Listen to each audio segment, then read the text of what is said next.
Bienvenidos nuevamente a este espacio de reflexión que tenemos todos los días martes en el canal de YouTube de la Iglesia Evangélica Filadelfia de San Juan. Les habla el pastor Hugo Ramírez, su servidor. Yo soy pastor de dicha iglesia ubicada en San Juan, Argentina. Y en esta oportunidad, el título de la reflexión del día de la fecha es el siguiente: Señales de una mente sana. Y vamos a ir a la lectura bíblica en Ezequiel capítulo 9, a partir del versículo 1 en adelante. En la versión Reina Valera 1960 dice lo siguiente: Clamó en mis oídos con gran voz diciendo: los verdugos de la ciudad han llegado, y cada uno trae en su mano su instrumento para destruir. Y aquí que 6 varones venían del camino de la puerta de arriba, que mira hacia el norte, y cada uno traía en su mano su instrumento para destruir. Y entre ellos había un varón vestido de lino, el cual traía a su cintura un tintero de escribano. Y entrados se pararon junto al altar de bronce. Y la gloria de Dios, del Dios de Israel, se elevó de encima del querubín sobre el cual había estado el umbral de la casa, y llamó Jehová al varón vestido de lino, que tenía a su cintura el tintero de escribano. Y le dijo Jehová: pasa por en medio de la ciudad, por en medio de Jerusalén, y ponles una señal en la frente a los hombres que gimen y que claman a causa de todas las abominaciones que se hacen en medio de ella. Y a los otros dijo, oyéndolo yo: pasad por la ciudad en pos de él y matad, y no perdone vuestro ojo, ni tengáis misericordia. Matad a viejos, jóvenes y vírgenes, niños y mujeres, hasta que no quede ninguno. Pero a todo aquel sobre el cual hubiere señal, no os acercaréis, y comenzaréis por mi santuario.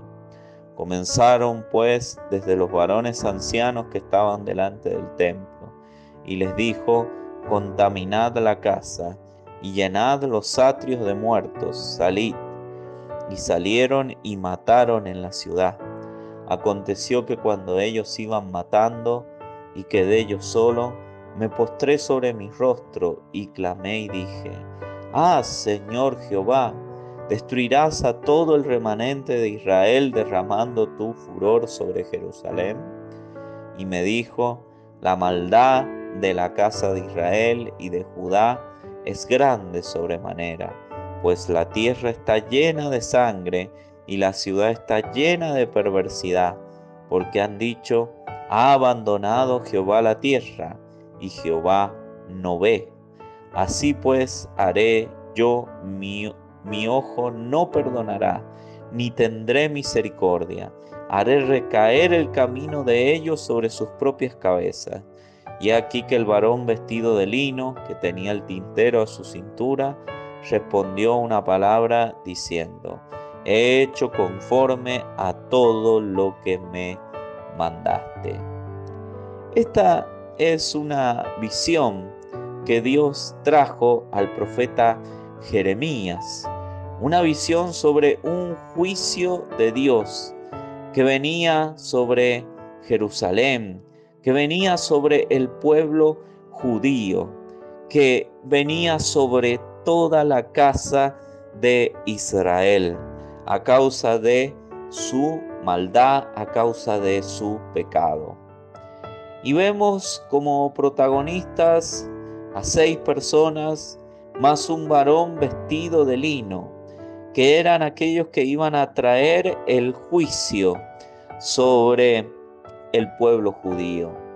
Sin embargo, a este varón vestido de lino, que entendemos que era un ángel y que, según la descripción bíblica, si la comparamos con una visión de Daniel, puede estar hablando del arcángel Miguel. Este hombre tenía la tarea de poner una señal en la frente a los hombres que gimen y que claman a causa de las abominaciones que se hacen en medio de ella. Solamente los hombres señalados en la frente, con ese tintero de escribano que traía este varón vestido de lino, iban a poder escapar del juicio de Dios. Todos aquellos que no tuvieran esa señal, así fueran viejos, jóvenes, vírgenes, niños, mujeres, iban a morir igualmente. ¿Qué es una señal? Cuando hablamos de señal, hablamos de una palabra en el original denominada semeión, que significa señal, marca, indicación, prenda. Se utiliza para distinguir a una persona de otra o cosa de otras. Era para realizar una distinción esa señal. Y cuando hablamos de esta señal iba a estar en la frente de esas personas. Y cuando hablamos de la frente, tenemos que hablar de los pensamientos. Y tenemos que hablar de un Dios que escudriña los pensamientos. Jeremías capítulo 17, versículo 10 dice: Yo Jehová que escudriño la mente, que pruebo el corazón, para dar a cada uno según su camino, según el fruto de sus obras. Dios es aquel que escudriña la mente, es el que escudriña pensamientos. Escudriñar significa escarbar, es aquel que observa, que investiga aún nuestros pensamientos más íntimos. Y Dios, que es nuestro creador, conoce nuestra mente. Y conoce que nuestra mente, por causa del pecado, se ha corrompido. Dios nos habla de la generación de Noé y Dios da motivo para destruir esa generación. Y Él habla de que el pensamiento de aquella generación era de continuo mal. Era un pensamiento corrompido. Por lo tanto, Dios se puso como un propósito, como un objetivo, transformar la mente del ser humano. Que la mente recuperara ese estado original. Que la mente realmente fuese una nueva mente, una mente llena de Dios y de sus pensamientos.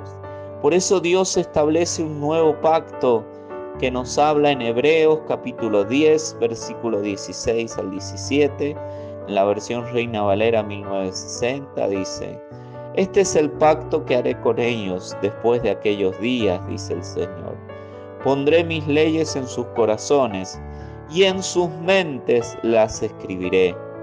Añade: y nunca más me acordaré de sus pecados y transgresiones. El pecado daña nuestra mente, el pecado daña nuestros pensamientos y nuestra mente ha sido dañada desde la caída del ser humano en el huerto del Edén.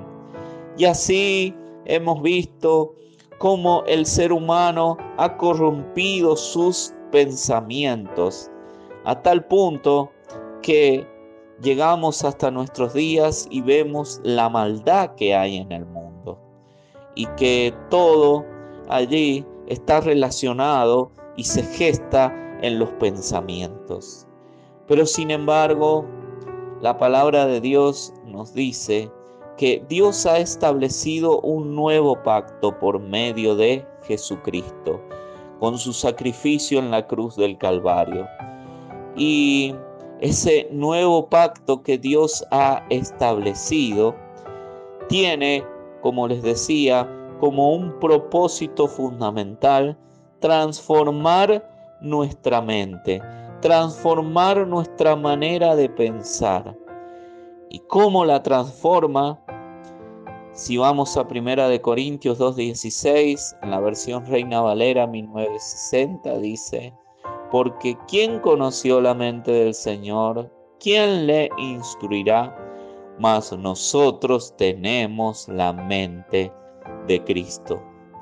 Cuando nosotros reconocemos que somos pecadores y le pedimos perdón a Dios por nuestros pecados y aceptamos a Jesús como nuestro Señor y nuestro Salvador, se produce el nuevo nacimiento en nuestras vidas. Y por consiguiente Dios nos da una nueva mente, nos salva y esa salvación afecta nuestros pensamientos. Y Dios nos da la mente de Cristo. Dios nos da la facultad de poder analizar, de poder pensar como Cristo piensa. Entonces hemos recibido de parte de Dios un regalo maravilloso, que es la mente de Cristo. Sin embargo, podemos darnos cuenta que no todos han valorado ese regalo y que no todos tienen una mente espiritualmente sana, que no todos han sabido cuidar ese regalo de una mente dada por Dios, una mente nueva. Nosotros podemos acudir a un psicólogo, a un psiquiatra, podemos recurrir a la medicina y puede ayudarnos a mejorar nuestros pensamientos, pero nunca van a llegar a esos métodos, nunca va a llegar la medicina, nunca va a llevar la ciencia a transformar nuestros pensamientos. Solamente Dios lo puede hacer. Y hay 3 características de lo que es una mente sana. En primer lugar, una mente espiritualmente sana se lamenta por el pecado. El versículo 4 de Ezequiel 9 que hemos leído dice: y le dijo Jehová, pasa por en medio de la ciudad, por en medio de Jerusalén, y ponles una señal en la frente a los hombres que gimen y claman a causa de todas las abominaciones que se hacen en medio de ella. Aquellos que iban a ser señalados por este varón vestido de lino iban a ser aquellos que verdaderamente se lamentaban y gemían a causa de las abominaciones que se hacían en medio de la ciudad. Una mente sana, espiritualmente hablando, es una mente que se lamenta por el pecado. No es una mente que deje el pecado de lado, que no le dé importancia al pecado y a sus consecuencias. No, la mente espiritualmente sana es una mente que realmente se lamenta por el pecado. El libro de Lamentaciones, capítulo 3, versículo 39 al 43, en la versión Reina Valera 1960, dice: ¿por qué se lamenta el hombre viviente? Laméntese el hombre en su pecado. Escudriñemos nuestros caminos y busquemos, y volvamos a Jehová. Levantemos nuestros corazones y manos a Dios en los cielos. Nosotros nos hemos rebelado y fuimos desleales. Tú no perdonaste, desplegaste la ira y nos perseguiste, mataste y no perdonaste. El hombre viviente hoy se lamenta por muchas cosas. Se lamenta por la escasez que se manifiesta en cuanto a lo económico. El hombre hoy en día se lamenta por otro tipo de cosas. Se lamenta por la persona que comete un pecado, por la persona que mata, por la persona que roba, pero no se lamenta en sí por el pecado cometido por esas personas. Y Dios nos manda a lamentarnos por el pecado. Joel capítulo 2, versículo 17, en la versión Reina Valera 1960, dice: entre la entrada y el altar lloren los sacerdotes ministros de Jehová y digan: perdona, oh Jehová, a tu pueblo, y no entregues al oprobio tu heredad, para que las naciones se enseñoreen de ella. ¿Por qué han de decir entre los pueblos dónde está su Dios? Acá era un llamamiento al liderazgo, a los sacerdotes ministros de Jehová en el Antiguo Testamento, a llorar, a lamentarse por el pecado, a arrepentirse por el mismo. De hecho, en el relato que hemos leído al comienzo, los primeros que mueren son líderes, son ancianos. Los ancianos eran los encargados de administrar justicia en Israel, de tratar con las cuestiones políticas. Ellos murieron porque no administraban justicia. Ellos no lloraban por el pecado, no se lamentaban por las consecuencias del mismo.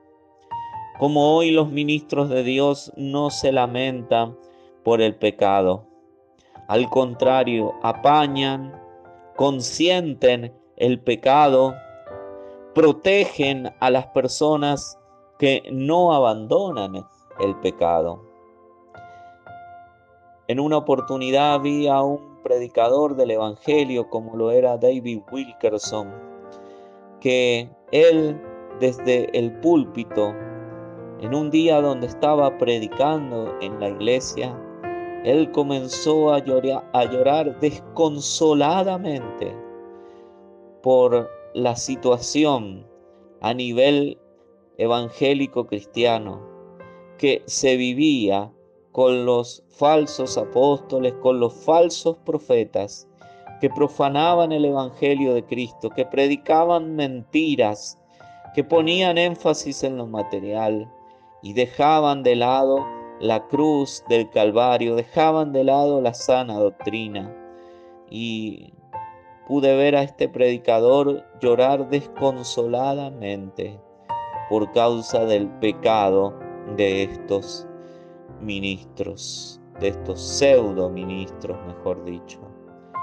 Dios necesita líderes que lloren por el pecado, que se arrepientan, que se arrodillen ante Dios, que lo busquen, y no líderes que apañan el pecado. Porque una mente espiritualmente sana es una mente que se lamenta por el pecado, como lo hizo Pedro. Lucas capítulo 22, versículos 61 al 62 dice: entonces vuelto el Señor miró a Pedro, y Pedro se acordó de la palabra del Señor, que le había dicho: antes que el gallo cante, me negarás 3 veces. Y Pedro, saliendo fuera, lloró amargamente. Pedro lloró amargamente porque él había traicionado al Señor Jesucristo, lo había negado, él había pecado. Y ese llanto fue amargo desde lo más profundo del corazón de Pedro. Era un llanto de arrepentimiento por lo que él había hecho. Después podemos ser testigos de la restauración de Pedro que vemos en las Escrituras, cómo Jesús lo busca a Pedro, pero era porque Pedro se había lamentado verdaderamente por el pecado. Más allá de los pecados de Pedro, Pedro era una persona que conservaba una mente espiritualmente sana, porque era una mente que se lamentaba por el pecado. Una mente que espiritualmente es insana, es una mente, es una conciencia que está cauterizada, que ha perdido toda sensibilidad al pecado. Entonces vemos allí que señal de una mente espiritualmente sana es una mente que se lamenta por el pecado y por sus consecuencias, por la gravedad de este, por el daño que el pecado hace. Y mirando a la cruz del Calvario y los sufrimientos de Cristo, podemos ver que hasta lo que nosotros consideramos según nuestros parámetros como el pecado más mínimo, ese pecado ofende a Dios y costó la vida de Jesucristo en la cruz del Calvario. También, en segundo lugar, podemos ver que una mente espiritualmente sana reconoce la omnisciencia de Dios. El versículo 9 de Ezequiel 9 dice: y me dijo, la maldad de la casa de Israel y de Judá es grande sobremanera, pues la tierra está llena de sangre y la ciudad está llena de perversidad, porque han dicho, ha abandonado Jehová la tierra y Jehová no ve. Estas personas pensaban que Jehová no los veía, que Jehová se había apartado de la tierra, que Dios había hecho caso omiso o la vista gorda, como queramos llamarle, a los pecados del pueblo. Sin embargo, Dios les hacía recordar que Él es omnisciente, que Él todo lo conoce. Salmos capítulo 139, versículo 1 al 13, en la versión Reina Valera 1960, dice: oh Jehová, tú me has examinado y conocido. Tú has conocido mi sentarme y mi levantarme. Has entendido desde lejos mis pensamientos. Has escudriñado mi andar y mi reposo, y todos mis caminos te son conocidos. David era una persona de una mente sana, espiritualmente sana, ya que él reconocía la omnisciencia de Dios, que Dios todo lo veía, que Dios todo lo conocía. Y él pudo experimentar esto en carne propia, cuando Dios saca a la luz lo que él había hecho, su adulterio, prácticamente el asesinato de Urías Eteo. Entonces él sabía, él conocía a Dios y no negaba la omnisciencia de Dios.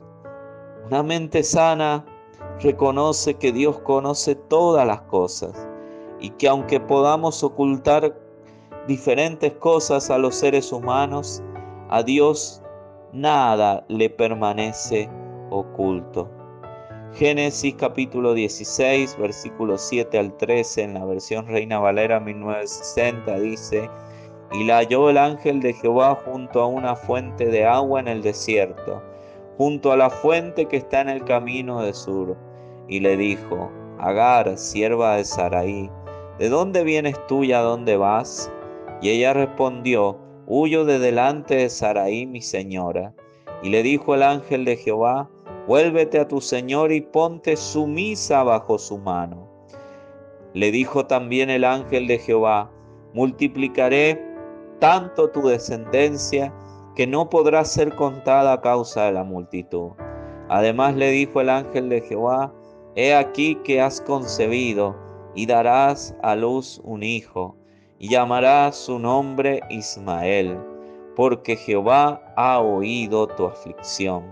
Y él será hombre fiero, su mano será contra todos y la mano de todos contra él, y delante de todos sus hermanos habitará. Entonces llamó el nombre de Jehová que con ella hablaba: tú eres Dios que me ve, porque dijo: ¿no he visto también aquí al que me ve? Agar, la egipcia, que iba a concebir a Ismael, el padre de las naciones árabes, huyó delante de Sarai.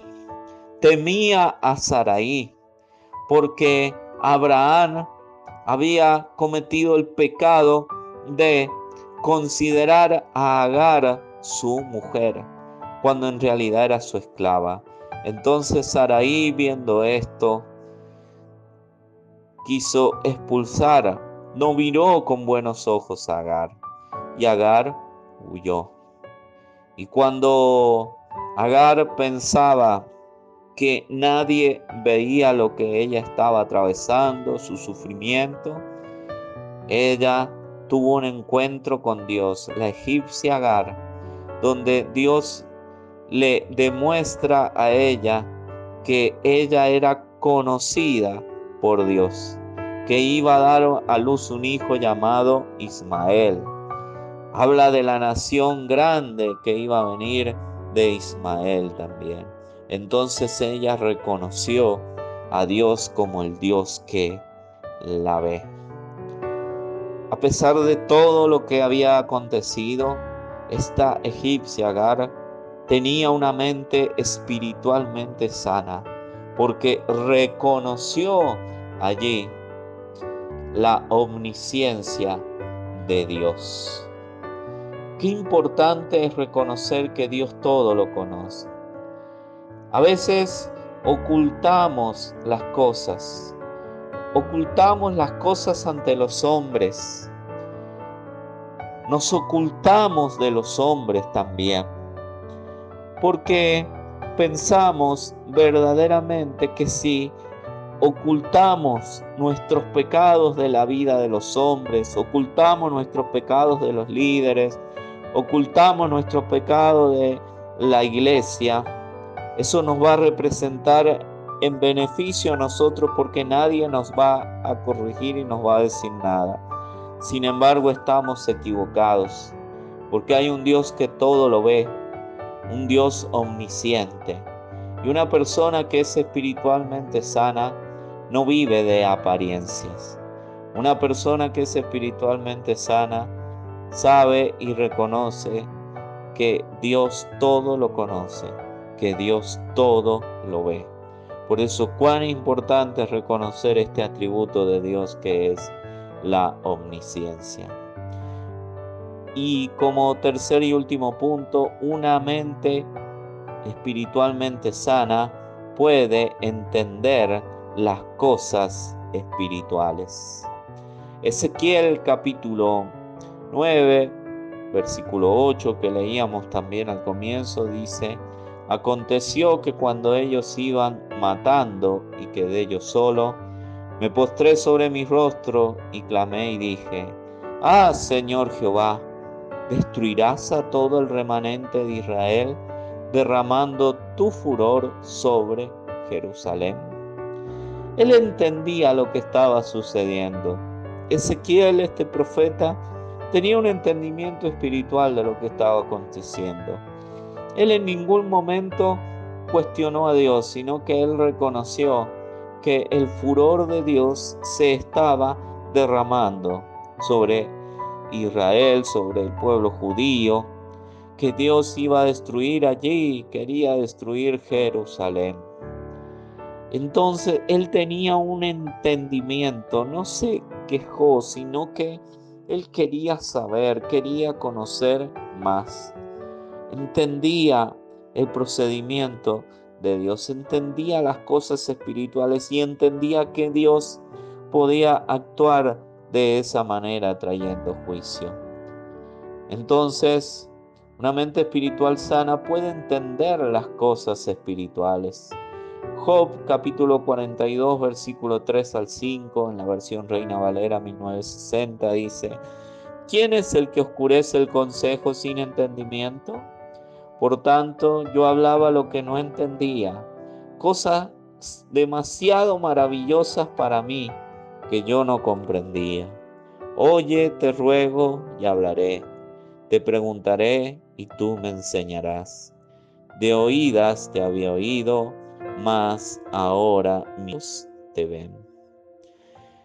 Job no entendía sobre lo que él hablaba. Job no tenía un entendimiento espiritual de las cosas. Él conocía de Dios, pero verdaderamente no conocía a Dios. Entonces allí, después de lo que Job vive, de las pruebas, las calamidades más grandes que él vive, la pérdida de su familia, de sus hijos, de lo material y de todo lo que él experimenta allí, Dios tenía un propósito con Job y era sanar espiritualmente su mente y que Job pudiese entender las cosas espirituales. ¿A qué me refiero con esto? Que muchas veces conocemos de Biblia, pero no conocemos al Dios de la Biblia. Conocemos pasajes de memoria, pero no llegamos a tener un entendimiento espiritual de los mismos. Por eso Job reconoce que él hablaba de cosas que él no entendía. Y la actitud que él había tomado era una actitud también soberbia. Él se justificaba ante Dios. Pero después de esto, de que Dios trata con él, de que Dios, podemos decir en un sentido figurado, sienta a Job allí y le comienza a enseñar y le dice: ahora tú me vas a escuchar. Job entiende que esa falta de entendimiento espiritual radicaba en que él siempre se colocaba en la posición de enseñador, pero nunca se colocaba en la posición de discípulo, de estar dispuesto a ser enseñado por Dios. Y esa es una actitud que nunca debemos perder en nuestra vida, que es la actitud de discípulo. Siempre estar dispuesto a ser enseñado por Dios para poder entender las cosas espirituales. Mateo capítulo 24, versículo 37 al 39, en la versión Reina Valera 1960 dice: mas como en los días de Noé, así será la venida del Hijo del Hombre. Porque como en los días de antes del diluvio estaban comiendo y bebiendo, casándose y dando en casamiento, hasta el día en que Noé, y no entendieron hasta que vino el diluvio y se los llevó a todos, así será también la venida del Hijo del Hombre. La generación de Noé no entendió hasta que vino el diluvio. ¿Por qué? No escucharon las advertencias de Noé. No tuvieron una actitud de discípulo. No estuvieron dispuestos a aprender de Dios y de lo que Noé les advertía, sino que recién entendieron cuando ya era tarde. Pero Noé halló gracia delante de Dios. Él sí entendió a Dios. Él sí entendió lo espiritual, el juicio de Dios, porque hasta ese momento nunca había llovido sobre la faz de la tierra. Apenas un rocío brotaba en la superficie. Pero sin embargo, Noé tuvo un entendimiento espiritual que trajo como consecuencia la obediencia de Noé para construir el arca.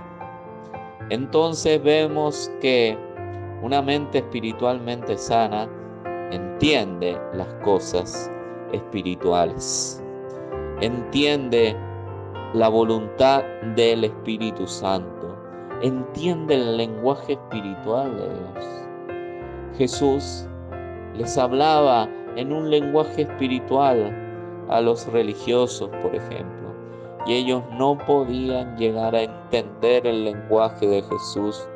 Nicodemo no lo pudo llegar a entender en un comienzo cuando él dijo: ¿cómo puede un hombre nacer de nuevo? ¿Puede acaso entrar en el vientre de su madre y volver a nacer? Otros no entendían tampoco y dijeron: dura es esta palabra, ¿quién la podrá resistir? Otros dijeron: de Belcebú viene, echa a los demonios, es Satanás, es el diablo, porque no entendían las cosas espirituales, porque su mente era una mente espiritualmente insana, y era por causa del pecado que se había producido esa enfermedad. Por eso hoy encontramos mucha gente que está abrumada, mucha gente que en su mente es insana, y es por causa del pecado. Pero hoy hemos visto 3 características de una mente espiritualmente sana. Y Efesios capítulo 6, versículo 17, en la Nueva Traducción Viviente, dice: pónganse la salvación como casco y tomen la espada del Espíritu, la cual es la palabra de Dios.